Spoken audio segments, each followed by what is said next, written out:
Halo teman-teman, pernah nggak sih kalian ngebayangin ada satu bakteri yang nggak kelihatan, jarang terdengar, tapi efeknya bisa bikin tubuh lumpuh perlahan, bahkan sampai gagal napas?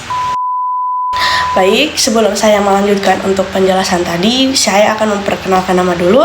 Nama saya Fadilah Hajali, saya salah satu mahasiswa Universitas Bina Mandiri Gorontalo. Jadi, bakteri tersebut biasa disebut dengan Clostridium botulinum.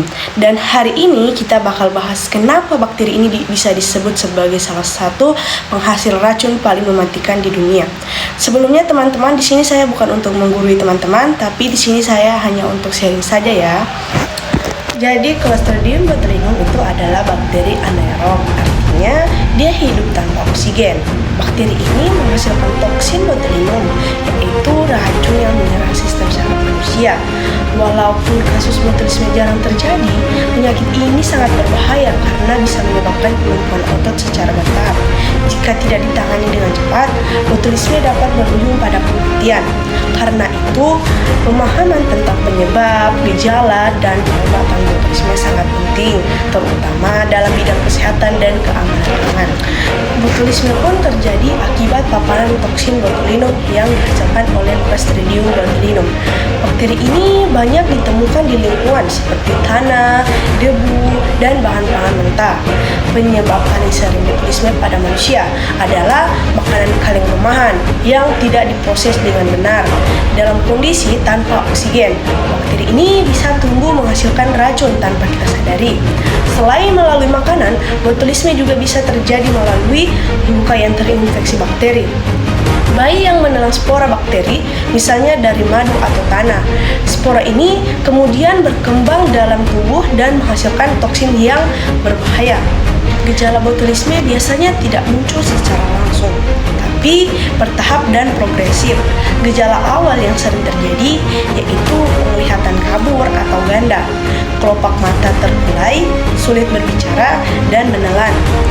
Seiring waktu, penderita akan mengalami kelemahan otot yang menyebar secara simetris, dimulai dari wajah lalu turun ke leher, lengan, hingga kaki.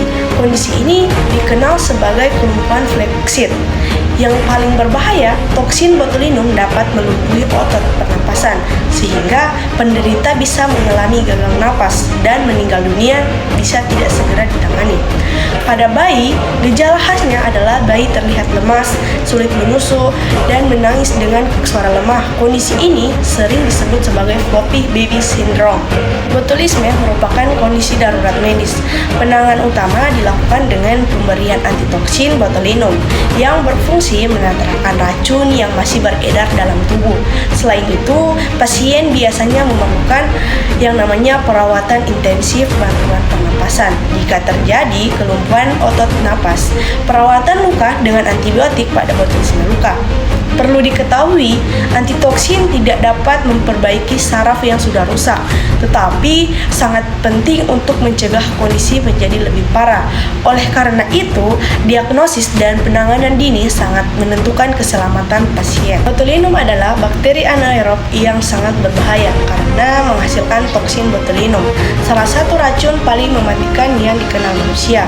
Botulisme dapat terjadi melalui makanan, luka, maupun pada bayi, dengan gejala utama berupa gangguan saraf dan kelumpuhan otot. Pencegahan terbaik adalah dengan pengolahan makanan yang benar, pemanasan yang cukup, dan menghindari pemberian madu pada bayi di bawah 1 tahun. Semoga dengan pembahasan ini kita bisa lebih waspada dan memahami betapa pentingnya keamanan pangan dan deteksi dini penyakit infeksi.